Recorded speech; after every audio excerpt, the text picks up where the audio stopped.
آپ صلی اللہ علیہ وسلم نے ایک موقع پر فرمایا، دنیا کے اندر جس نے میرے اوپر احسانات کیے ہیں میں ان کے احسانات کا بدلہ دنیا میں دے چکا ہوں، میں نے کسی کے احسان کا بدلہ نہیں دینا۔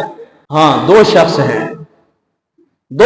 ہیں کہ جن کے احسانات کا بدلہ میں دنیا میں نہیں دے سکتا۔ اللہ کی بارگاہ میں عرض کرتا ہوں، اے اللہ، کل قیامت کے دن جو انہوں نے میرے اوپر احسانات کیے ہیں تو رب میرے اوپر ان کے کیے ہوئے احسانات کا بدلہ خود دینا۔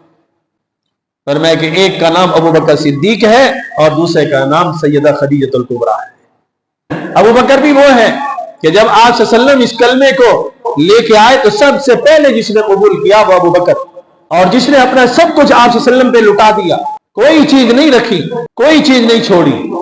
ابو بکر بھی کوئی معمولی انسان نہیں تھا، بہت بڑا تاجر تھا مکہ کا، لیکن اپنی دولت، اپنا مال ابو بکر نے لٹایا تو آپ صلی اللہ علیہ وسلم پہ لٹا دیا۔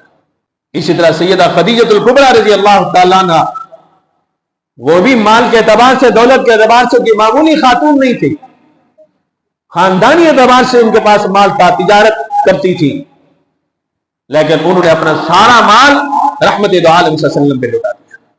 تو اس لیے فرمایا کہ میں دنیا کے اندر کسی کے احسانات کا بدلہ جو ہے وہ نہیں دینا۔ اگر کسی کے رہ گئے ہیں تو وہ دو ہیں، ایک ابو بکر ہے اور ایک خدیجہ الکبریٰ۔